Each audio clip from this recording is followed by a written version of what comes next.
সোনা লোক মিস্টার গোপাল বিশ্বাস তার ভিত্তিতে আমরা ইনকোয়ারি করতে শুরু করি।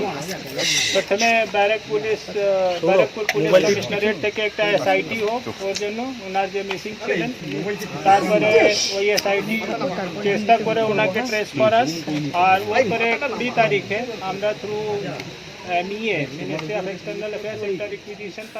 ভারতের পশ্চিমবঙ্গ পুলিশের মহাপরিদর্শক অখিলেশ চতুর্বেদী বলেছেন, বাংলাদেশের সংসদ সদস্য আনোয়ারুল আজিমের মরদেহ এখনও পায়নি পুলিশ, তবে কিছু প্রমাণের ভিত্তিতে তারা মনে করছেন যে তাকে হত্যা করা হয়েছে।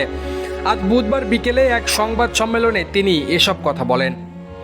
এ ঘটনার তদন্ত পশ্চিমবঙ্গ পুলিশের অপরাধ তদন্ত বিভাগ হাতে নিয়েছে বলে জানান অখিলেশ চতুর্বেদী। সাংবাদিকদের এক প্রশ্নের জবাবে তিনি এসব বলেন। তিনি বলেন, আমরা কিছু সুনির্দিষ্ট তথ্য পেয়েছি যার ভিত্তিতে মনে করা হচ্ছে যে ওনাকে হত্যা করা হয়েছে। পশ্চিমবঙ্গ সিআইডির প্রধান জানান, পূর্ব কলকাতার নিউ টাউন অঞ্চলে যে ফ্ল্যাটে আনোয়ারুল আজিম উঠেছিলেন সেটি পশ্চিমবঙ্গ সরকারের আবগারি দপ্তরের কর্মকর্তা সন্দীপ কুমার রায়ের। সন্দীপের কাছ থেকে ফ্ল্যাটটি ভাড়া নিয়েছিলেন আখতারুজ্জামান নামের এক ব্যক্তি। আখতারুজ্জামানই ওই ফ্ল্যাটে আনোয়ারুল আজিমের থাকার ব্যবস্থা করেছিলেন কিনা তাও খতিয়ে দেখা হচ্ছে। কলকাতায় নিউ টাউনের অভিজাত আবাসিক এলাকা সঞ্জীবনী গার্ডেনের ওই ফ্ল্যাটে আজ তল্লাশি চালিয়েছে পুলিশ। সেখানে কী ধরনের জিনিসপত্র পাওয়া গেছে বা রক্তের দাগ পাওয়া গেছে কিনা সে বিষয়ে সুনির্দিষ্ট কিছু জানাননি অখিলেশ চতুর্বেদী।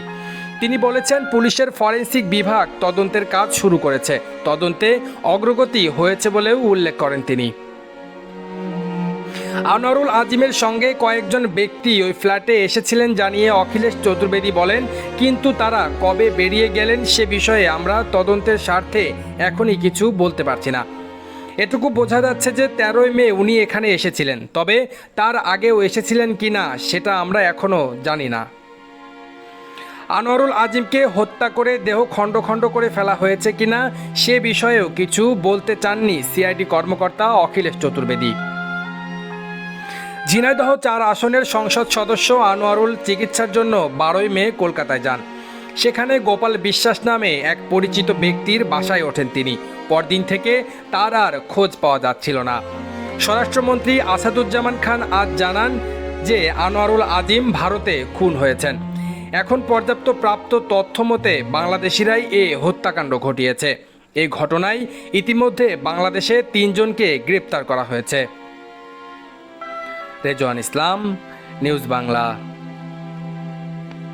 সর্বশেষ খবর পেতে আমাদের নিউজ বাংলা ইউটিউব চ্যানেলটি সাবস্ক্রাইব করুন, ফলো করুন newsbangla.net ফেসবুক পেজটি এবং ভিজিট করুন newsbangla2563.blogspot.com ওয়েবসাইটটি।